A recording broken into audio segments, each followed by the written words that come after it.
కాళేశ్వరం అంటే ఒక మేడిగడ్డ బ్యారేజే కాదు కదా. కాళేశ్వరంలో అనేక రిజర్వాయర్లు ఉన్నాయి.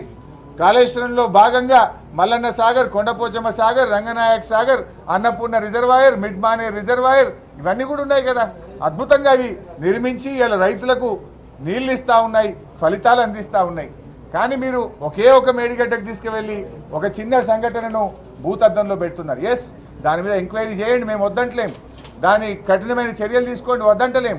కానీ వెంటనే రెక్టిఫై చేయండి. Not at the cost of farmers. రైతుల్ని ఇబ్బంది పెట్టే ప్రయత్నం చేయొద్దు. రేపు మళ్ళీ వానకాలానికి రైతులకు పంటకు నీళ్ళు తీసుకోవద్దా మనం? ఇప్పుడు యాసంగి పంటకు కూడా రైతులకు నీళ్ళు ఇవ్వద్దా? కానీ మీరేంటంటే రైతుల్ని ఇబ్బంది పెడుతున్నారు. రాజకీయాల కోసం రైతులకు నీళ్ళు ఇవ్వకుండా చేసే ప్రయత్నం చేస్తున్నారు. గతంలో కాంగ్రెస్ ప్రభుత్వం అధికారంలో ఉన్నప్పుడు పంజగుట్ట ఫ్లైఓవర్ కడుతుండగానే, నిర్మాణంలో ఉండగా పంజగుట్ట ఫ్లైఓవర్ కూలిపోయి 20 మంది చచ్చిపోయింది ఆ రోజు. ఇగో ఇది ఫోటో. ఇది మరి ఆనాటి ప్రభుత్వంలో కూడా ఫ్లైఓవర్లు కూలిపోయినాయి కదా. గతంలో పుట్టంగండి రిజర్వాయర్, ఆనాటి ముఖ్యమంత్రి గారు పుట్టంగండి రిజర్వాయర్ను ప్రారంభిస్తే సాయంత్రానికి నీళ్లు బయటకు పోతే వెంటనే బంద్ చేసినారు కదా. దురదృష్టవశాత్తు కొన్ని సంఘటనలు జరుగుతాయి. ఆనాటి దేవాదుల్లో కూడా మీరు పంపులు ఆన్ చేయగానే పటాకుల్లాగా పైపులు వలిగిపోయి నీళ్లు గాలిలోకి ఎగిరినాయి, ఆకాశంలోకి ఎగిరినాయి. దాన్ని రెక్టిఫై చేయలేదా? తప్పు జరిగినప్పుడు తప్పకుండా దాన్ని రెక్టిఫై చేయాలి.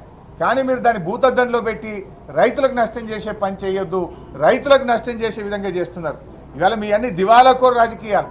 మేము ముందుగానే నల్లగొండలో సభ పెట్టాము. ఈరోజు కృష్ణా జలాల విషయంలో మీరు ప్రాజెక్టులను కేంద్ర ప్రభుత్వానికి అప్పచెప్పి రాష్ట్ర ప్రయోజనాలు మంటగలుపుతున్నారని చెప్పి ప్రజా ఉద్యమానికి మేము లేవనెత్తినాం. దాంతో మీరు కళ్ళు తెరిచి అప్పటిదాకా నిద్రపోయిన మొద్దు నిద్రలో ఉన్నారు.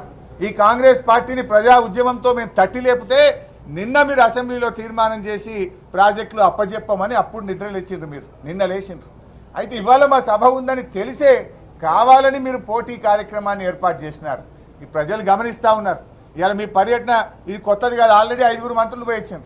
నల్లగొండలో మీరు ఎక్కడ ఎక్స్పోజ్ అవుతారో అనో, మీరు చేసిన తప్పు ప్రజల ముందు మీ పరువు ఎక్కడ పోతుందనో, మీ తప్పిదాన్ని కప్పిపుచ్చుకోవడానికి పోటీ కార్యక్రమాన్ని పెట్టుతున్నటువంటి కాంగ్రెస్ నీతిని ఇవాళ రాష్ట్ర ప్రజలు గమనిస్తూ ఉన్నారు.